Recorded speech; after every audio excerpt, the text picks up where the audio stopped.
Come on, there we go. We are live. Man, that was a delay and a half. Come on.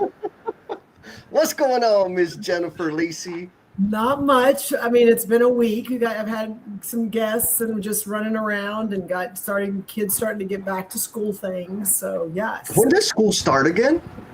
Mid-August. But I have a color guard daughter who starts with the band, which starts mid-July. So they are full-fledged, 5 days a week, 8 hours a day, doing all the stuff to get ready for Texas football. So I feel like people that are in Texas understand that when Texas football, when football season starts, everybody else that does things at the football game has been working a long time to get ready for those performances. So, yeah, I got one daughter that's been doing that, and then I have a senior daughter. So the senior daughter, it's all the senior things. This weekend was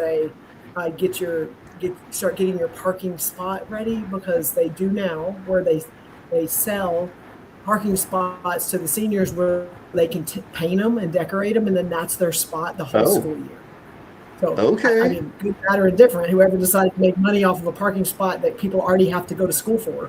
I don't know, however they figured that out, but they pay for it, and then they can paint it and personalize it, and then that's so we're working on some of that stuff, getting ready. So anyway, just all the mommy things. That's fun. Yeah, it's good. I know when I go out and get my mileage in, when I pass by Brack, I've noticed in the mornings the band's been practiced. I was like, oh yeah, school's about to start, baby. It's coming. Well, at least it ain't October yet, because October gets pretty busy for us, doesn't it? Oh, I mean, yes. Not even just individually. We each individually have a lot of things going on. And then October is Congress, where we're going to be in Atlanta doing No BS live stream. And then we also have our Builder 2.0. The Builder 2.0 summit. Yes, we have a lot. We have a lot coming up. Yes. Oh yeah. So if y'all missed it, we are going to be doing an episode, a No BS experience at LCI Congress in Atlanta. So looking forward to that. But today we're having a conversation about risk and regret. Yes. Oh my God, we already got people coming in. We got Mr. Ben Wood says, good morning from Florida. Miss Haiti again. She says, buenos dias. Miss Haiti, I'm going to be in DFW 2 times next month, or this month in August.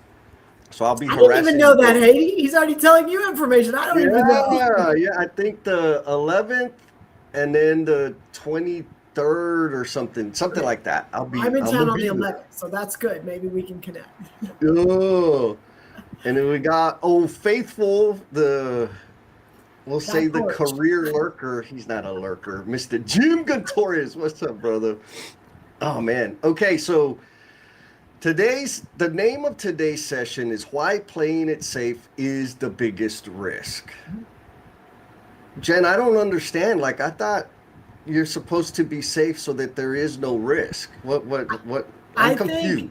I think, well, part of it is from the call last week, or the last time we got together.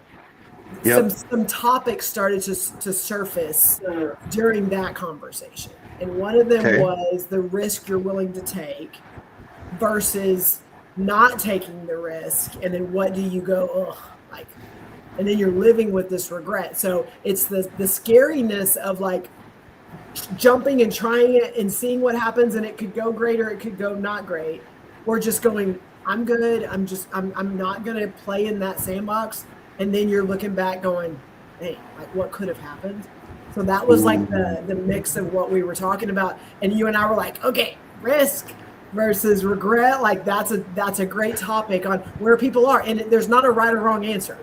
There's people that are way far here. There's people that are way far. There's people that were here and they're slowly moving over here. And so we get to experience a lot of those people of they're living in this kind of shift or mind shift, or they're kind of changing careers. It could be changing their kind of things that they're willing to do in certain rooms and things like that. So that's the conversation. Yeah, 100%. And I remember you and I were talking about it. It's okay, we typically look at risk reward, but what about risk regret? And I'm I know that life. For me, it's part of the reason why I take so much risk, which to me doesn't seem like risk, but for smart people, it's extremely risky. Yes, Um, yes. and so it's like, okay, let's talk about risk versus regret. So, folks, that's what we're going to get into. Yes. And of course, I'm going to be advocating for taking more risk. And we got a bunch of people in the comments. So let's do the housekeeping, and then we'll come back and shout out all the people in the comments, Jen. Okay. Well, this may be you, Douglas Berry, because I do not know if I've seen you before, so I may be talking directly to you. But good morning. Those of you that are out there that are listening that maybe have already let us know where you're calling in from, or let us know that you're there by giving us a comment, or those that haven't yet and you're kind of just chilling and watching and going, what's going on with these two crazy people? I'm talking to all of y'all. So if you will, please, if this is your first time ever jumping on the live stream, watching us on the screen, or you've been here, you've been listening, but you haven't commented, because the commenting is the only way we know you're there. We can't see you if you don't comment. We're asking you, if nothing else, we'd love more. If you will put a blue heart in the comment, it lets us know, number one, it's your first time here or the first time commenting and you're jumping in. It also lets our entire No BS tribe know that you are new to this little setting, and then they will attack you and they will love on you and they will engage with your content and they will do all the things to let you know that you are cared for and you are safe. And so my ask is, please, if you're out there, drop a blue heart to let us know so we can acknowledge you. And also just jump in, add questions, add comments, because that is what makes our life, that's what makes it better, is when y'all are having the conversations, because usually there's a conversation over there while Jesse and I are having a conversation. So Yes. Every time you drop anything into the chat or a comment, you get added into the randomizer. And what that does is it drops you into a drawing that at the end of the call, you may get picked for what, Jesse? So for everybody that drops a comment or emoji in the chat, you get into the randomizer. And so at the top of the hour, it's a little digital raffle. We'll do the button pressing, and the person that gets selected gets a 1-month pass to work on the leadership skills that no program touches on because they're too scary and too real. Yes, 2 calls out a month. So there's a little bit of a carrot out there, if you're a little on the lurker side. And look at that, Mr. Douglas Berry heard you. Welcome, Douglas. Welcome. Blue heart. You already know, people swarm Douglas. And he adds, his motto is, we only have one life, might as well make it epic. Amen. You're in the right place, Douglas, just so you know. Yep. So please stay. Yep. And we got another repeat offender, Mr. Christopher Johnson. What's up, Christopher? Coming in from Nashville. All right, so we're gonna have some conversation today. I like it. Yes. Just like Jen said, if you got comments, ideas, objections, whatever, like throw it in the comment, because it really is. Jen and I talk all the time, and we can just talk. But the value of the live stream is y'all's questions, your insights, your cheat codes, your experience. So you are invited to drop your stuff in there. And so first question is this, Jen. Okay. What is go ahead. No, you're good. I thought you said, what is one small risk you took that turned out better than you expected? Okay, so that's for y'all out there listening. Like, we're asking you to add that into the comments. Yep. Drop your response in the comments. Maybe we start with this, Jen. Like, how do you know if it's a risk or not? Because that's a question that I have. Because people's like, man, you take a lot of risks. I'm like, what the hell are you talking about? So when you say risk, what are some of the parameters of what would be qualify as a risk? I'm going to speak to now, because there's going to be some times where I'm like bouncing back and forth. So don't think that I have like different personalities here. Sometimes it's where I was.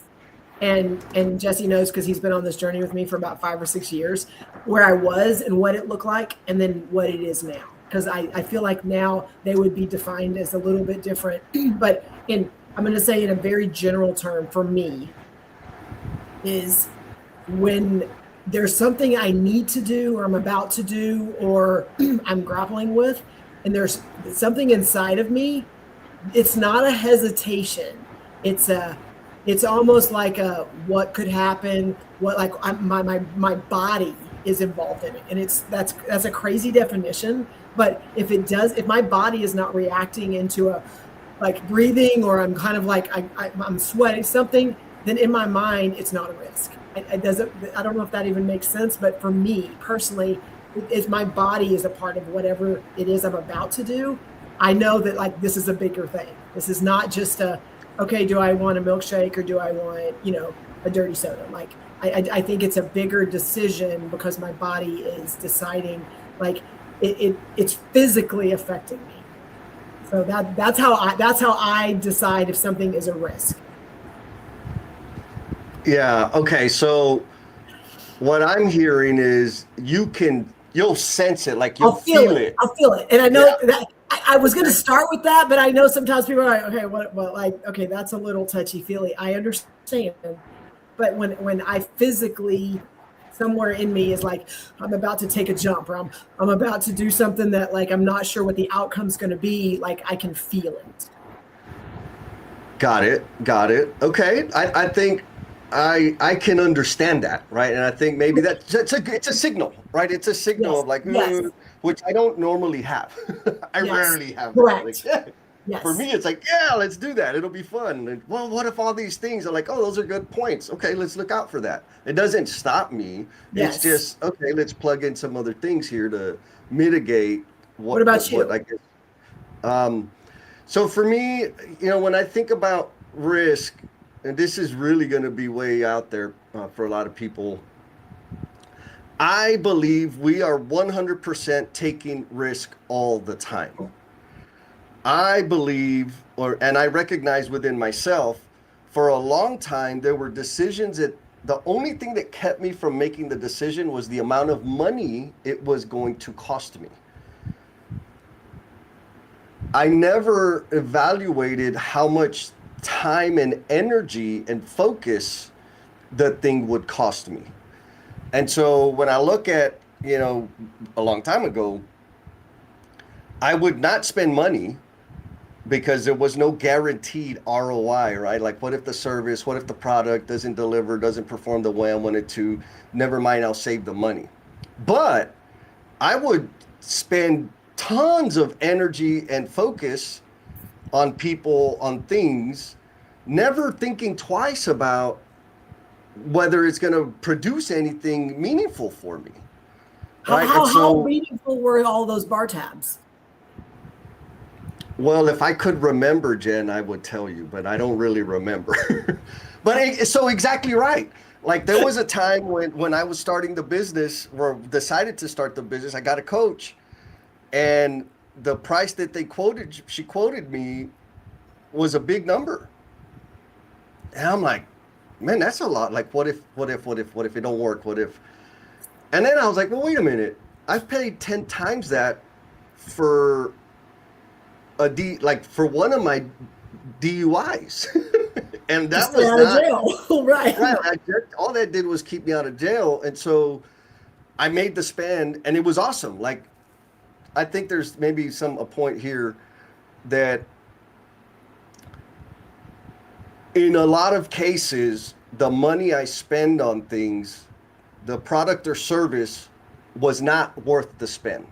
But the lesson I got from the spend was massively valuable, right? And so anyways, in terms of risk, what I want to maybe add in terms of parameters is like, what are we guarding? What am I guarding? Am I guarding my money? Am I guarding my energy, my focus, my time? Because all of it, when we put it on the table, will produce the intended outcome or not. Yes. And I think I know me, it's easier for me to say, no, I'm not going to spend the money. And I never think about the energy and focus that I just risk and throw piss away all the time. So I don't know if that helped people out there. There's so many comments, Jesse. There's so many people that have jumped in. Like, I want to at least acknowledge so many people. Yes. All right. So let's go to the comment. Miss Jackie says, it's hard not to play it safe when it was drilled into us for so long. What do you? Okay, I mean, this is gonna. I don't know if we're gonna get through all the questions today, Jen. Um, what do you think about that idea about playing it safe being drilled into us? Well, I mean, and it's interesting enough that like there was a post I had this week about like genius and how like children young are like curious and they're so open to like trying things, not worrying about the fail. They're worrying about just the experience and what this is and what the curiosity of just trying things and doing them. And it is, and I don't know how I said it, but it's almost conditioned out of us as we go through school, as we go through just life on like the risk becomes like that's not something you want to do. You don't want to you want to what's the I know this is a for sure thing and that's a I don't know and it conditions us to go safe. I'm safe here. And I mean, and I feel like even those now that are out there, you and I, other people, that doesn't mean we weren't there, that we didn't get conditioned to think a certain way. And then we had to kind of break out of the shell and figure out what that looked like. Because it is like, it's the world we live in, whether it's a protected world or a risk averse world or a, just take care of yourself world. I mean, like all of those things fit. And it keeps you in this little status quo. You're just going to walk the line. This is the path. This is what everyone else did. Like, and that way it doesn't bring any unwanted, maybe judgment or things like that on you. And so yes. I feel like that's a lot of what we has been drilled into us. Yeah. Oh, totally. I mean, going back to the comment where I lost it. Give me a second. I know there's so many people I just want to say hi to, but I'm going to wait for you to bring their comments up. Yeah, we'll get there. So Jag says it's hard when it was drilled into us for so long. And so here's one thing that there was a shift, well, a bunch of shifts for me, was the thing, and all of us are, you said it, we're all conditioned by our parents, by our environment, blah, blah, blah, blah. And there was a time up until 7th grade where whatever mom said was like, oh, don't do that. Be careful with that. It was like, she was right. Don't do that. It's a risk because, whatever. And then it was like, wait a minute. I've been playing by those rules and I'm still suffering a negative outcome. Screw that. I'm going to do these other things that they've been telling me I shouldn't do. And so, for example, as a 7th grader, speaking my mind to a teacher when I knew that, or believed rather, that he or she was wrong, I would never have done that. After 7th grade, you bet your ass I did. And I'm not talking about wrong about the subject that they're teaching. I'm talking about wrong in how they treated me or treated my classmates. And so did I get in trouble? Sure I did. But I said what I had to say. And there was some impact in terms of the way the teacher behaved going forward. And so that just grew and grew and grew. Was there risk in it? Yes. What I was taught was like, no. You respect authority. You yes, sir, no, ma'am, like all that stuff. And so not taking that, like not standing up, really always sat with me. It sat heavy with me, right? Because I could see like, man, they're being right? The regret that you were that the you regret, 100%. All right, so we got a bunch of people in the comments. So let's do the comments. Let's go. Some people we haven't seen in a minute. Miss Linda, what's up, Miss Linda? Good morning. I love it. We got Miss Leslie. What's up, Leslie? Coming in from the NYC. Yes. Oh. Who's this? How about this person? This Yesenia! Oh, hey, you're in town. What's up, Yesenia? I love it. I hope you're having fun. If you're looking for the most delicious tacos in the world, Yesenia, you need to go to Eddie's Taco House. There's 2 locations. Either one will be fine.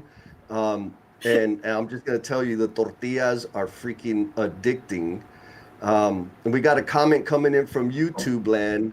Lay Waltman says, I know if I've ever taken the risk route, to be honest, or taken the risk in hard, it turned out better than expected, I guess. Right. Okay. And so I'm guessing Welcome, Blue Heart. Lee, thank you for coming. Yes, welcome.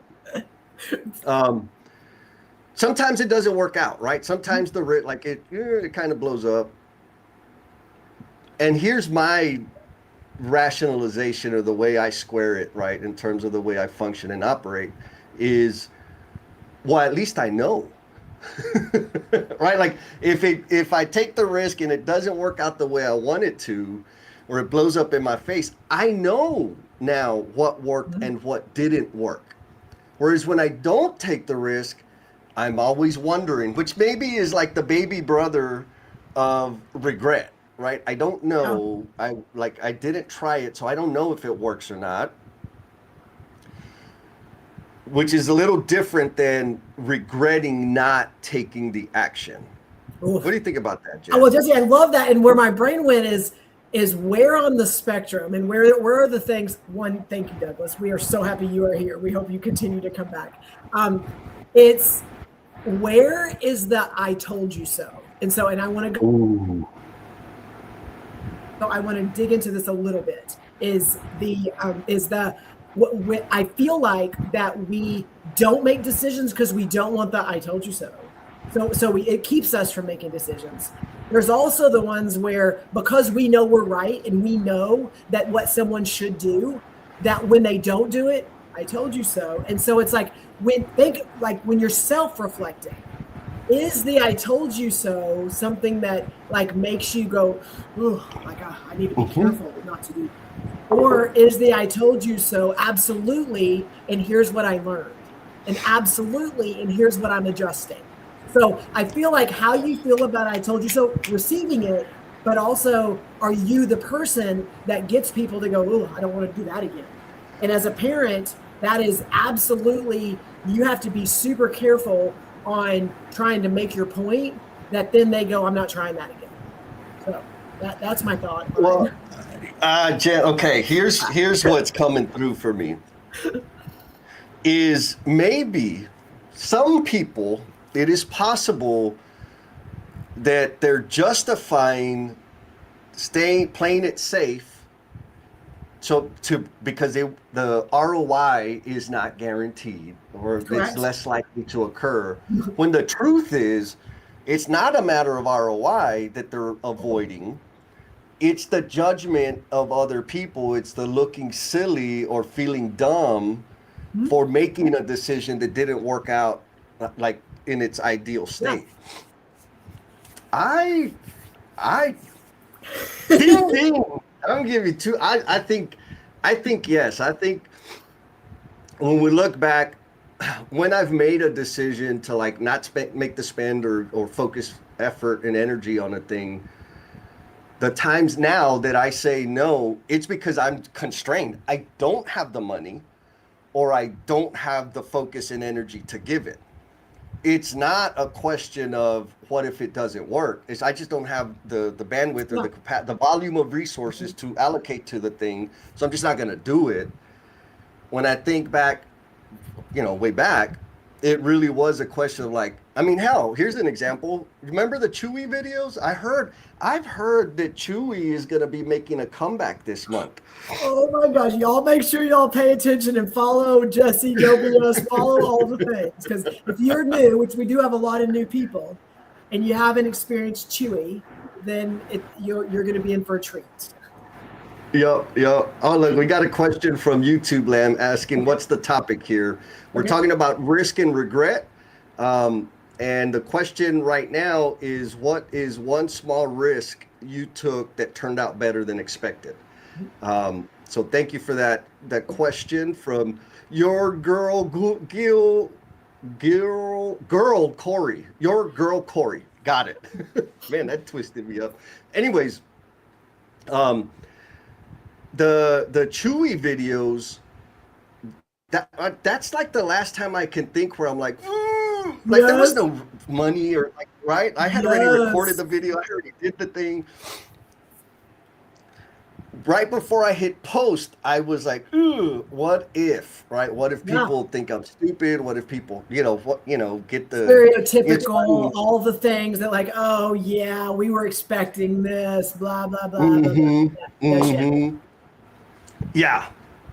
I did it anyways, and it was freaking awesome. Like it worked out. People remember it. I had fun with it. I did a bunch of them.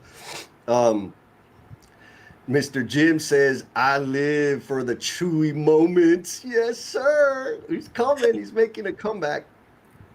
So, anyways, my reason I shared that about the Chewy videos is because at that moment, what was I concerned about? I was concerned about being judged or belittled or, whatever. So I think there's a real thing. And I guess confession, right? I experience it too. All right, so we look, we got Mr. Russell. Good morning, Russell. Construction leader. Yep. Congratulations. He made it first week, new job. He's having an amazing time over there. I got to check in with him in the middle of the week here. Glad you're here, Mr. Russell. Mr. Reggie Hillard. What's up, Reggie? I think Reggie's a blue heart. Blue heart, Reggie. If this is your first time joining or first time commenting, please put a blue heart because we're blue heart means you're here and we want to love on you. So welcome. Yes. And he says he's coming in from Dallas, born and raised in the Deuce Dime in San Antonio, and adds risk can lead to rewards. Respectfully, choose your battles carefully. I agree with that, right? Like, pick your battles, man. You don't need to take every risk. There was a time where I did that. Oh, look, we got another troublemaker. Mr. Bernard Hammonds is good morning, people. What's up, Bernard? All right, so let's go to the answer. We have some answers to the question. Mr. Douglas Berry, man, he came in first time and he's coming for real. He says his first real risk after the Air Force was publishing his first children's book. I love that. I'm already loving him. Yeah, figured he'd sell 30 copies. 6 years later, he's sold over 3,000 copies. Doug, I feel you, brother. Writing the book is one thing. Hitting print is another thing. Yes. And it sounds like it's worked out. I get the sense that you have not stopped writing children's books and probably got some real big, like meaningful experience from it. Yes. Which is why I'm a huge advocate of taking risk as often as possible. Miss Linda Clark, she says, ROI doesn't have to be dollars. Thank you, sister. Learning what I am not doing again is sometimes worth the dollars I set on fire. What do you think about that? Well, Jesse, you know my take on ROI. Like all of everything right now that we're talking about ROI is dollars and money. And my take on ROI is not what it normally is for everyone. So normally it's that return on investment, which is our industry standard. ROI for me is what are the ripples of impact? Yes. And that is enough to where it is my company. Like that is what I love is what are the ripples of impact we are creating by those little micro decisions and those little things we do. And to me, when you're looking at it from that perspective, yes, it's going to cost money sometimes. Yes, there's going to be fails. Yes, there's going to be some small wins and some small some small things that set us back a little bit. But what were the ripples of impact of making that one decision? I think it just resets. It resets the playing field of what you're looking at. So anyway, that's my take. Yeah, totally. Just you already know me. My attitude, freaking do the damn thing. Yes. And then you'll know. Like for real, she said it. I've spent a lot of money on a lot of stuff when I had high expectations of the thing.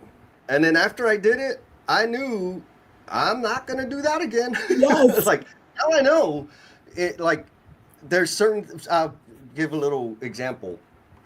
This was years ago. There was this person who was marketing or selling the cheat code, the blueprint to producing high impact social media content, right? For all, platforms and whatever. I was like, oh, this sounds interesting. Let me do it. It was like $250 an hour call. So I get on the thing and I'm expecting like personalized, like, tell me you've seen my stuff, or I get to ask questions. It was not that. It was here's the template. Who read me, no, the template was an upcharge. Oh, wow. She read me the template. Like, this is what you do. Basically, and this is true for a lot of things. What she gave me, I could have gotten on YouTube if I would have spent some time searching specific topics, right? Yep. Now, she did the work of compiling it all, and all she did, and I was like, oh, I got a question about that. She said, questions at the end. And so for an hour, she just read to me, which could have been a video, but I wouldn't have paid $250 for the video. Anyways, and so there were two things, like, yeah, $250, that's not nothing. But I knew then, like, okay, now I knew what to look for in other things, because I was interested in accelerating my learning.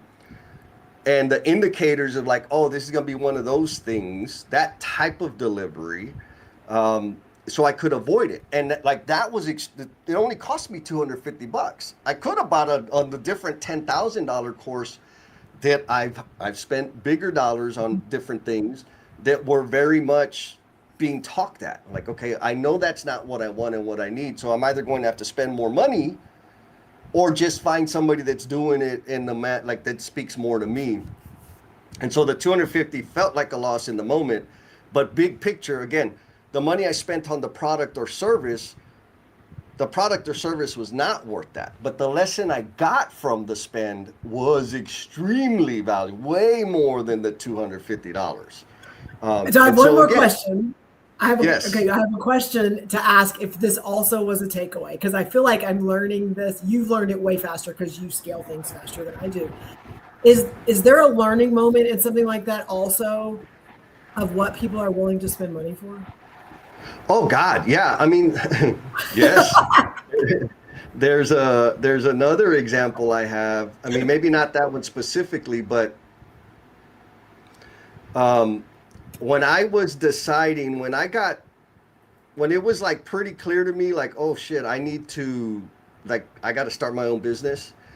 The question I had in my head was, okay, I'm good at this stuff in construction with in this space, but I don't know what my skill set is beyond my little circle. Right. So I signed up for a pod cohort learning experience, and that was like $6,000. There were a couple of heavy nuggets, like really meaningful nuggets, and the coaches were like people that I respect and really, really admire and look up to. So it was freaking awesome content. Most of the stuff I had been, I'd suffered through already, but there were a couple of things that were like, man, I'm adding that in my bucket. Like, this is absolutely game changer for me. But my biggest takeaway from it was, oh shit, I got game. Like, I can't, we had people in there from healthcare, manufacturing, nuclear, like bigger industries, or not bigger, but other industries, and that have been playing at these levels within those firms and industries that I was able to stand toe to toe with. And so the real value I got out of the spend, or that pod, was understanding how much game I actually had. Yes. So similarly, like to the other little course that I mentioned earlier, I spent the $250 and I'm like, people pay for this shit. Like, one, I know I'm not going to deliver that kind of an experience. And two, I know I'm going to deliver a hell of a lot more value. So I don't have to worry about not having customers. Of course, running my own little business. So yeah, there was a lot of value in me spending that money. The product or service, not worth it. Okay. The takeaway, the lesson, 100% worth it. Okay. Comments, because there's so much goodness right now. I know, son of a gun. All right, so Miss Rashida Royale says, oh, this is a big one. Leaving my well-set job and working on my business with a newborn is the biggest risk I took and do not regret it a bit. That's what I'm talking about. Design the life you want because you can. So Rashida, best wishes to you on that path and on that journey. I think it's amazing. And then we got Troublemaker Kirby. She says, how do you see what you've been conditioned on if it is first instinct and first nature? Ooh, maybe a little in the box. Go ahead, Jen. Well, I'm going to tell you, based on being a recovering person, that is exactly what you're speaking. I'm speaking from experience, Kirby. is you will never see it. Someone else has to see it and bring it to your attention. And not good, bad, or indifferent. There's nothing wrong with you. It is because you have lived in this bubble and in this condition for so long that until someone else asks a questions or observes it or wants you to explain something on why you do something, you will never see it. And that's my experience. So other people may have other opinions. And so that is why it is so important. And Jesse and I talk about this all the time. Of who are your board of directors? Who are the people that you surround yourself with? Who are the people that can say uncomfortable, sometimes stinky things, because it makes you have to take a step back and go, oh, like I didn't think about that, or oh, no one's ever told me that, or that didn't feel good. But let me dig on that and chew on that a little bit more. That is the only way for me that I was able to recognize, oh crap, like I'm doing these things out of just rinse and repeat, normal. That's the way that I need to function, and it was wrong. Well, I'm gonna tweak that. I'm not gonna say it's wrong. I'll say it's no longer serving you. Yeah. Because it did serve a value at some point, but it can eventually become a block, right? Yeah. And so, I mean, one thing I'll say is kind of opposite to what you said, but still attempts to answer Kirby's question is. One thing to recognize is if you're always working on first instinct, like there's stimulus and response, and there's no thinking or decision making between the stimulus and response, that's instinct. It's safe to assume that you are operating on conditioned behavior. Because the change for me was this thing happens, what do I want to do? How am I going to respond? Why do I feel this way? And then I act. That's what helps me start recognizing and changing that conditioned behavior. Now, another way to change it, like Mr. Douglas Berry says, I'm not saying join the Air Force. I mean, you can if you want, but I think they have an age limit. His Air Force time broke him from being afraid of risk. And so I'm not saying Kirby. It's like, no, I don't feel like doing that today, right? Like that doesn't feel good for me today. I'm gonna have to say no on that. Like, yeah, right. No, but change your environment. We can all change the people we surround ourselves with, which ties to what you pointed out, Jen, right? Like that's just it. Who is my circle? Who are the people I spend time with? Maybe join a community like the Construction Leadership Lab, where you'll start seeing different perspectives. You'll start seeing different responses to particular things that'll cause you to question, like, why don't I see it that way? Like that happens to me all the time with like practical people. I'm like, why don't I think that way? It's like, oh, because I'm not a practical guy. But the main point is, instead of like passively, and when I say passive, I mean changing your circle because of a promotion or because, you know, the kids are going to middle school now and that naturally you're going to have be exposed to more people. Do it on purpose. Mm-hmm. Find circles of people or find specific people that function differently than you do and have conversations with them. That'll help you, like, oh, that psychopath, why do they, like, that's crazy. Okay, sure. And why do I think it's crazy? And that's where we could start evaluating and kind of peeling apart what our conditioned behavior is and start deciding how we want to recode our operating system. And so I want to add to that, Jesse, because we haven't used this word in a while, but it's what we're not saying go out and get you some accomplices. We're not saying go out and the way Jesse and I define accomplices are people that are good, that you're surrounding yourself with, like, yeah, you're right, that wasn't fair, and you know they should have known better, and that's, you know, they don't even know your worth. Like, those are not the people we're talking about. So can you clarify that a little bit, Jesse? Because it's easy to go, well, I'm just going to go get my buddies because they're going to help me. Yep. Yeah. Find people that are going to challenge your thinking, that challenge you, that make you feel uncomfortable. Right. Mm-hmm. Now, if you're lucky, you'll find people that have the courage to say, hey, that thing you just said, that's not the way I experienced it. Mm-hmm. Like, this is my perspective. I don't know. You might be getting that wrong. That would be awesome. Like, ultimate. When you find those people that have the courage to like point out, hey, this is no bueno, then you're winning.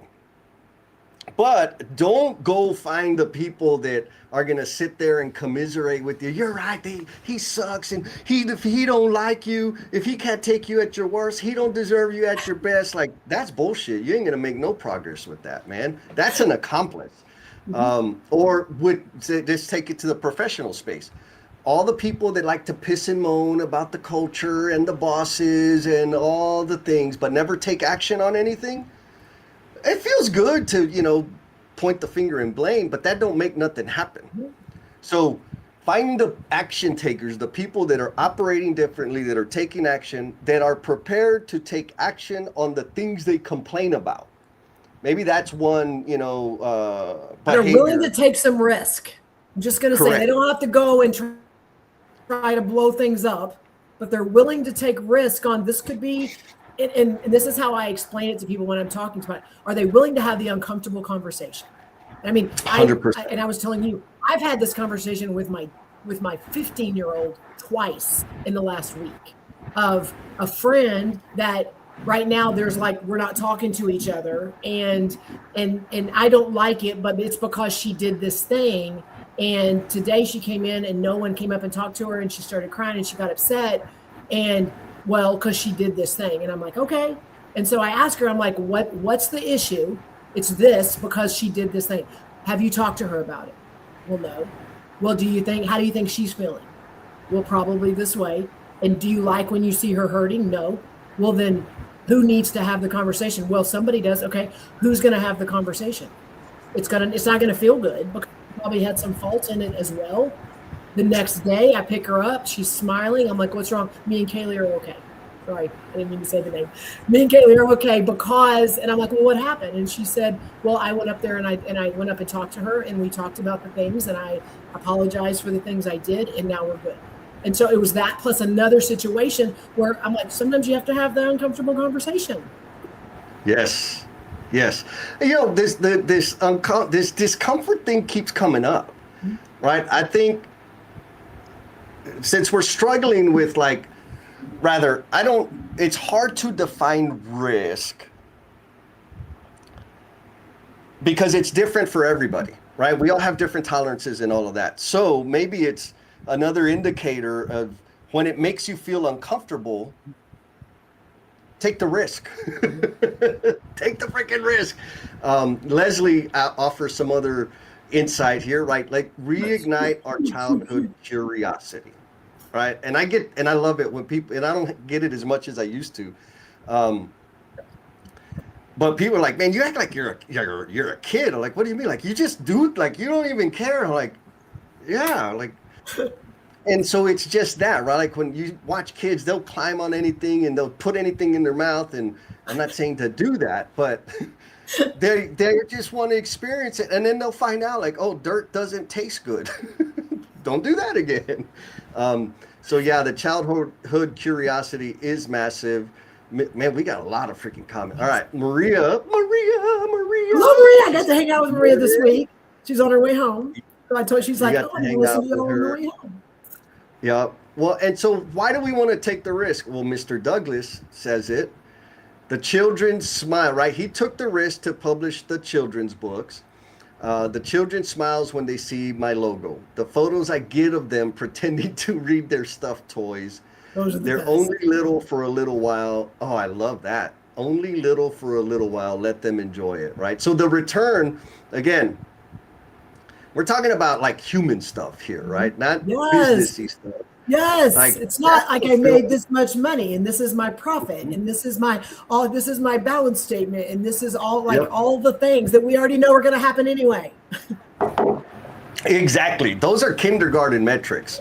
Yes. Let's talk about the impact we're having on human beings. Yes. All right. Mr. Christopher Johnson says, Jen, we're still just on the first question. I know. I'm trying. I literally was going to say that while ago. We do have 4 questions, and we're still on the first one, but that's okay because sometimes they go fast, sometimes they go a little longer. Yep. So Chris says, my risk and ripples of impact moment was fill out a form to start a healthcare focused chapter of AMFP Nashville 4 years ago.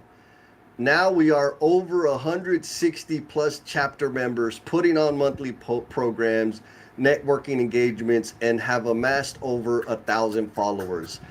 All right, folks. So look up AMFP Nashville and follow and go get involved, especially if you're in the area. But yeah, right. Like, okay, I'm gonna fill out a form so we can start this thing. And then now one thing that's important, 4 years. Mm-hmm. Right? It doesn't happen overnight. That part, Jesse. So you got to be ready to put in the work. But beautiful example. Oh, we putting got in the work. And really quick, just because I talk on this a lot, Jesse calls me out on it a lot. But putting in the work also is the reps. And so, like Jesse and I, this is 4.5 years, almost 5 years of us doing live streams. And the reps of doing live streams is what you're seeing today. It is not what 4.5 years looked like for Jennifer. 4.5 years ago for Jennifer did not look like this. So part of that is putting in the reps that then gets you opening your mind, trying new things, getting a little more comfortable. Then, okay, how do we push it beyond that when you're starting to get your cadence is good. Okay. Okay, what do I need to change or what do I need to try or stuff like that. So those reps matter too. 100%. I mean,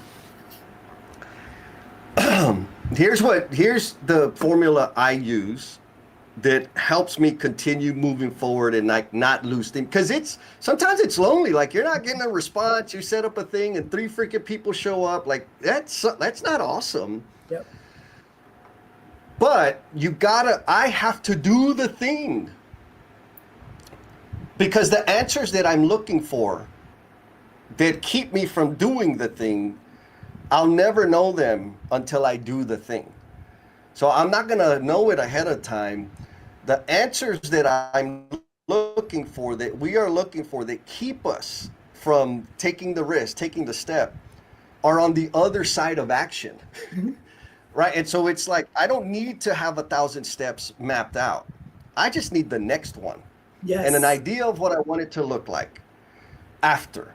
And then I take the step. And if it's close to what I was hoping for, then the next step becomes clear. And then the next step becomes clear.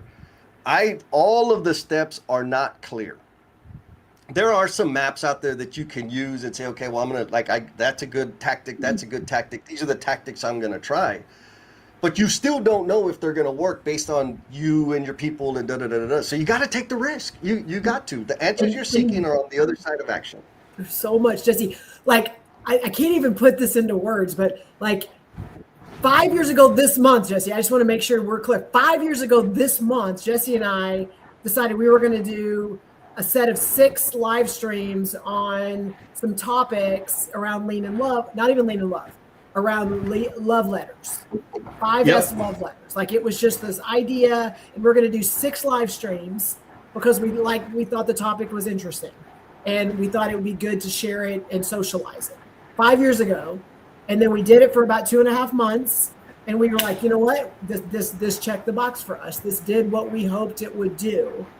And then everyone else that decided to show up like y'all today, were like, what's next?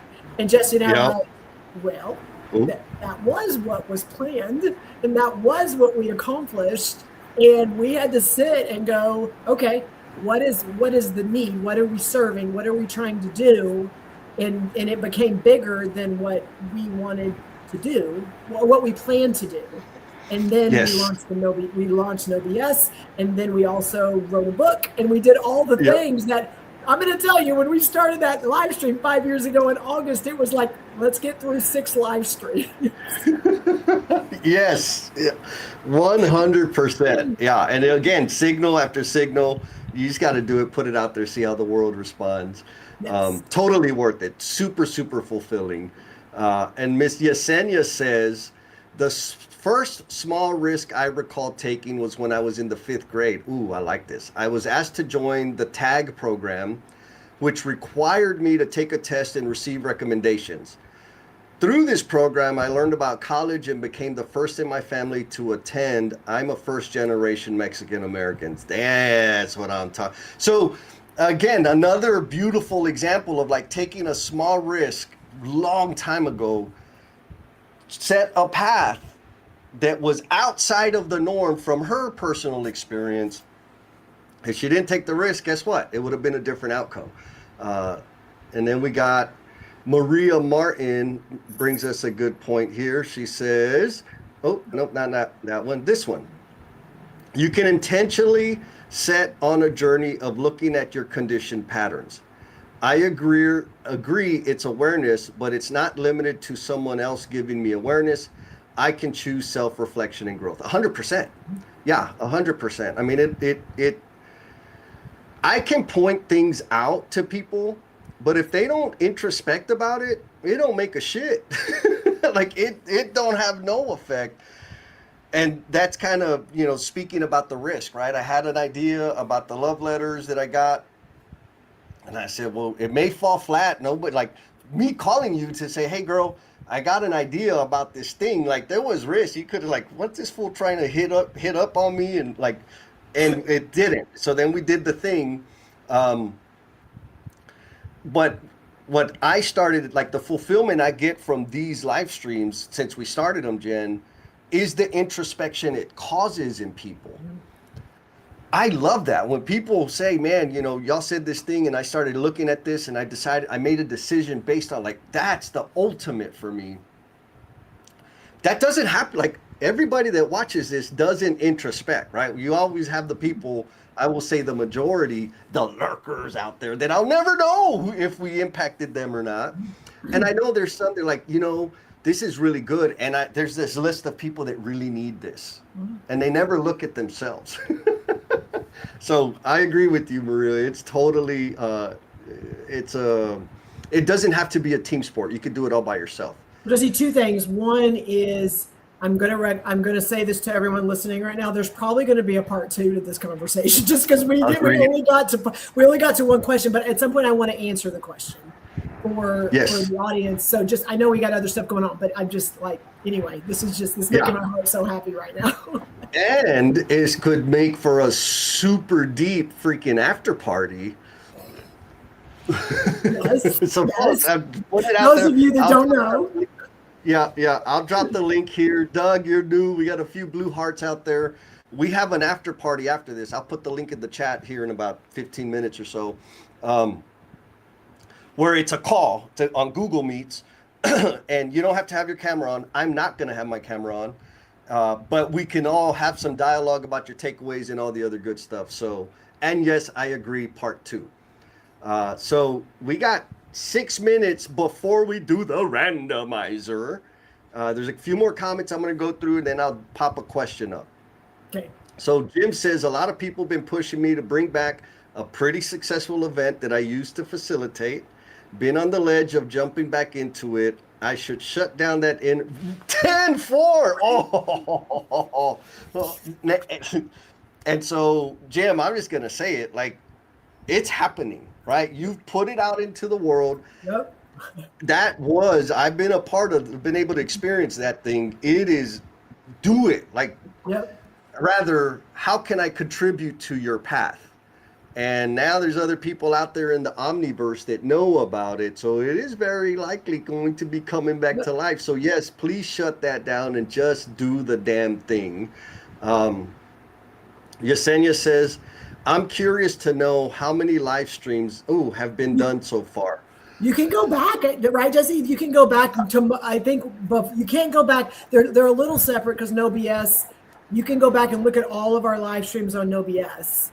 I know YouTube. Yeah, so we've been doing a live stream más o menos every other week for 4 years.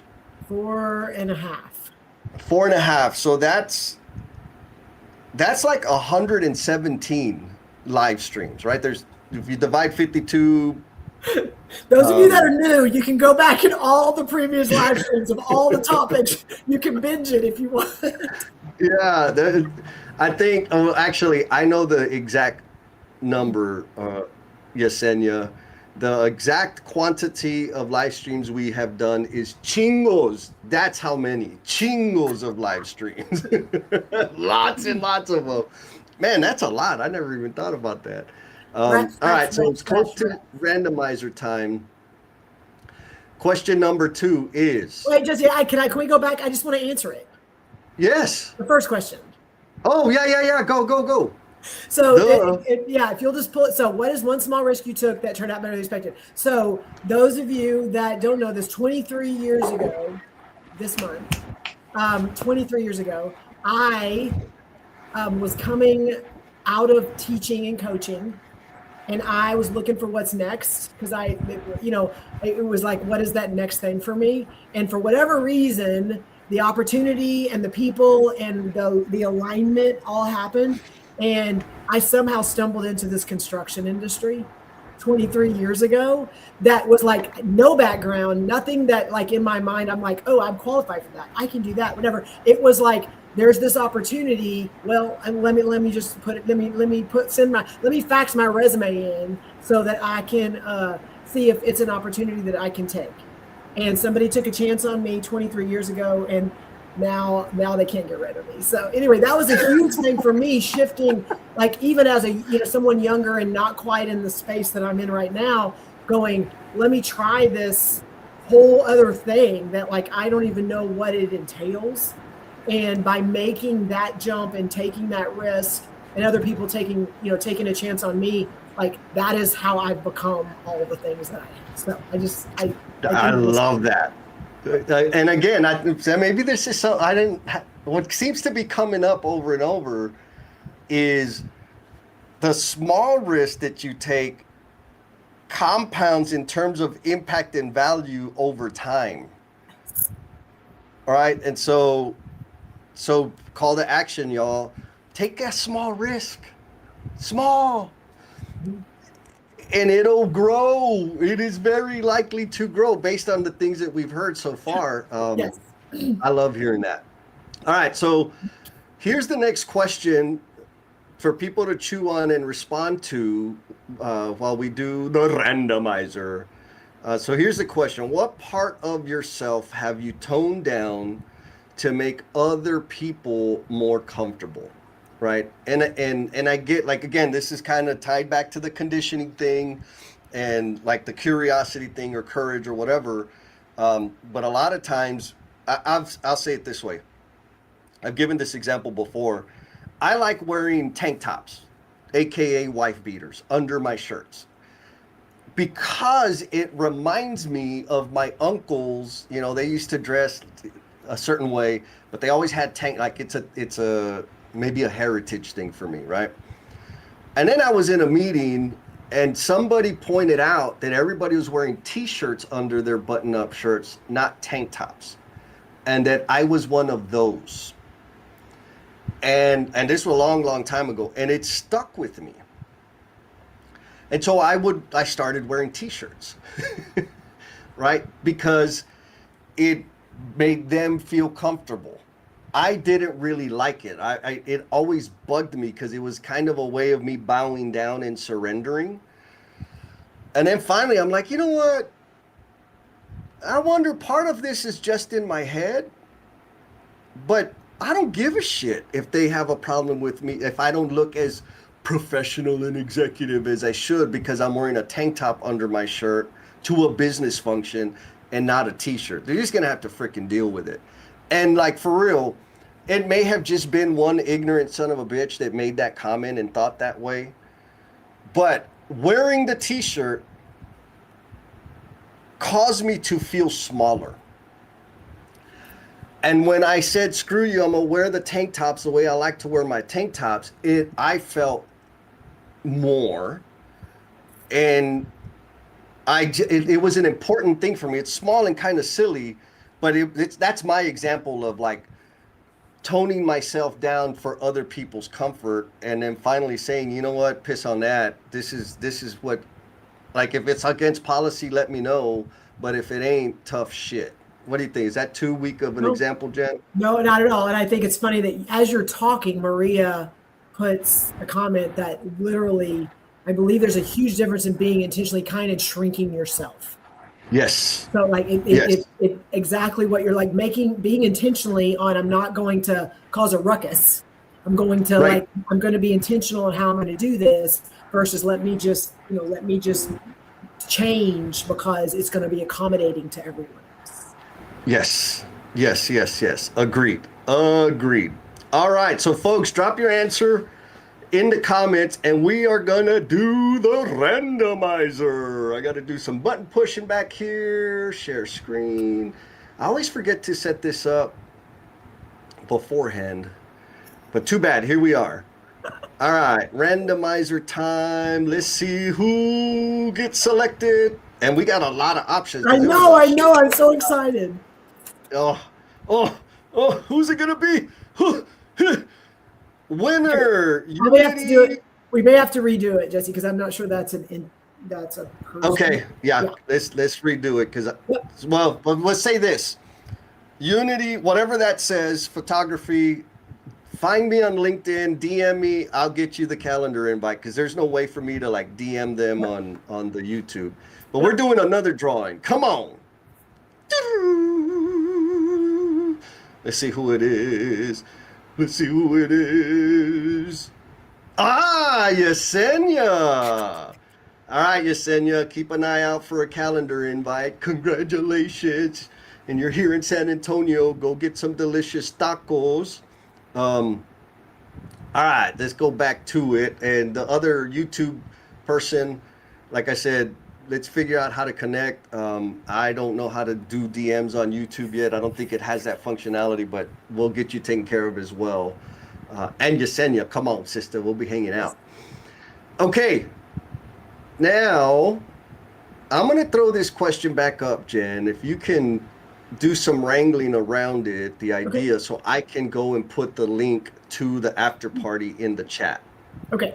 I can do that. I kind of have two examples, so I'll try to carry it a little bit. I'll try to take it off your shoulders for a second. Please, thank you. And so there are two big things that when I think about this and decisions that I intentionally made. So the first one was early. Again, I'm coming into a construction industry where I don't have a lot of knowledge and expertise, but I am a curious person. I am a learner. Like that is one of my 5 traits. Like it is, I want to learn and I want to be a sponge and take all the things. So my natural instinct is to ask questions. And that is like, I do that all the time. I probably drive people crazy. And so there were some things going on intentionally within the firm that I'm working in. And I was just peppering questions to one of our superintendents that I just saw that he was doing some really cool things. And there was a moment where I was asking questions or I was, hey, and the response back I got was like, you have to stop because you don't realize that I am building a building. Like I am building something. And like, that has to be like my focus. And again, it could have completely shut me down, Jesse. It could have been like, oh crap, like I don't know. And I don't do that. And so I need to be less. And so it was like I had to reconcile some things with me. And then I realized like, okay, Jennifer, but if you want to learn what this industry is and you want to learn more and you want to do more, then like you can't stop that, even though this one person maybe had a bad morning, maybe didn't drink their coffee, maybe whatever it was. And so, and I didn't just not give up on it. I didn't give up on him. Like I let that go be what it was. I let there be some space and I kept asking, kept living in that time. And then eventually had another conversation and he was like, hey, my bad. We just got out of a bad meeting, like whatever it was. But there was a moment where I had to make a decision. Do I need to be less than what I am because of my need to learn and I had to decide no, because my goals and where I want to be are much bigger than that. So there was that piece. And the other one is a little generic, but I think it's going to be relevant to the people that are listening. Is a decision will you pull the question back up? Because I just want to make sure I pose it the right way. The decision. Yes, ma'am. What part of yourself? So I'm a lot sometimes. I've been told that you're too much.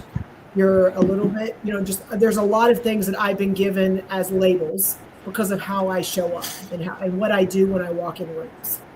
And what I had to decide, and it was a decision, is I had to shift from I want to be in the room. What do I need to do to be in the room, to be invited into that room? To I need to be in the right rooms. And when I made, like, there are rooms that I'm going to say people intentionally do not invite me into. And there was a point where I'm like, what am I doing wrong? What could I do to then get invited in that room? Like that was a thinking. And I'm sure people do that because they want, like, I want to be in there.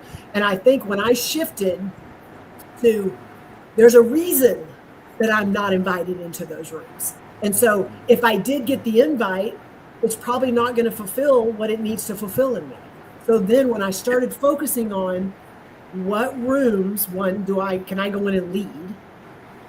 That's always my first one. The second one is what rooms can I go in that I get invited into that they are welcome and receiving of whatever I'm bringing. And as soon as I made that shift, I did get much more fulfillment over here. And just so you'll know, I started getting invited in those other rooms. And the cool thing is they knew what they were inviting. So I didn't have to temper. I didn't have to hold back. When they did invite me into those other rooms, I got to show up as my full self. That was, like, to me, I didn't plan it, but it was a really cool way of me not shrinking and going, okay, I've got to figure out what's important to me and how do I need to show up and who do I need to serve. And it ended up kind of helping a bigger group. So anyway. Oh, I love that. Yeah, I think I love that. Let's see, our buddy Jeremy just commented. Morning, Jeremy. First he said good morning, then he says, trust I deal with this, LOL. I think part of what you said, or what I took from what you said, was there's a risk, like, I recognize that as a risk of, like, okay, what happens if I stop trying to appease everybody to be invited to everything? Right? Like, maybe I'll have less friends. I'm not going to have, like, the opportunities. The risk is that the opportunities will get fewer. True. But the next question you said was, where do I want to be? Like, what rooms do I want to be in? What's important to me? Like, what effect do I want to have? What do I want to get, right? What's that exchange? I'm just going to focus my energy there instead of all the bullshit. It's just this. And so for, like, you weren't getting invited anyways, right? We're not getting invited anyways. So if we focus and start signaling, this is what's important to me, this is what I care about, this is how I want to contribute, we start getting access to that. And then the tail end of that is you get invited to all the other bullshit. Whereas if you were still, shotgun blasting, trying to be everything to everybody, you would be at the same place. You would not be where you want to be. Correct. And so the risk of, like, being all of you or more of you has paid off in the long run in terms of, like, what that original desire was. Yeah. So there you go, folks. Doug says that's too much work for me. Exactly, bro. Right? It takes so much energy to, I had this conversation with my brother Ernest here the other day. It's like, man, like, it's interesting about energy management, right? And so for me, it's not a matter of how much fatigue I get from showing up with the intensity of energy that I bring to things. There is fatigue that comes with that. There is way more fatigue from me toning the volume down, toning the intensity down, working and adjusting and cajoling to conform to what other people's expectations are or what I think they are, that takes way more energy. Like, sorry, y'all, like I'm going to have fun and that's what it's going to be. And we may So leave people behind, and you've got to be okay with that.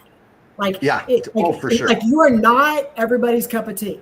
And like I'm just going to tell you, you may not, if you haven't accepted that yet, that's okay. Like there's steps to this recovery process, but if you haven't accepted that, like you are not everybody's cup of tea. There's always going to be someone out there judging, having an opinion, trying to do all the things. Like it just is what it is. You will never just check all the boxes for everybody. And as soon as you can like just own that and accept it, then you may leave those people behind. They may become white noise, but like it is what it is. Yes, 100%. Russell says calculated tone downs is greater than shy. Oh, yeah, very well said. Right, there are times, like 100%. There are times where the size in which I show up is adjusted, but it's calculated. It's not because I'm concerned, right? It's just not the appropriate tone. Beautiful way to state that, Russell. And then Maria, I agree. I think this is the key. When you stop worrying about pleasing everyone else, you can learn how to please yourself. Not like that, but can be part of it to build the life you want, right? Like, what's bringing you fulfillment? How do you best serve? Those are the questions I ask myself all the time. Is this fulfilling? What do I need to do to get more fulfillment? And how do I best serve? That's it. It's that simple to build the life I want.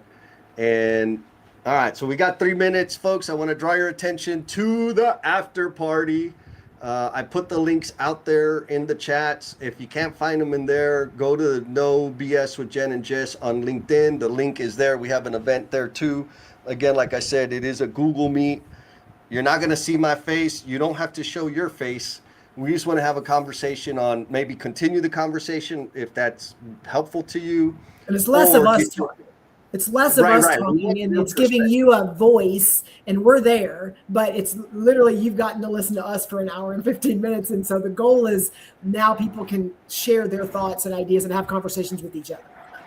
Yeah. And my last statement is going to be just Jeremy. Jeremy says the way I message changes depending on who. Yes. On energy, what I focus on matters. I've recently learned this. My focus has a mental cost. Amen. I may be someone's shot of moonshine. I am what I am. I love that. I like that. All right, Jen, you got a thought to close with before I'm going to say, that's going to be my new, Jeremy, I'm going to steal that. But like, sometimes I burn going down. I'm just going to say. I like that. I'm going to have a t-shirt. Sometimes I burn going down. Yeah, I like that. Awesome. All right, it's time to release the new choreography. Hit play, Jen, and we'll get this dance going. Okay, here we go.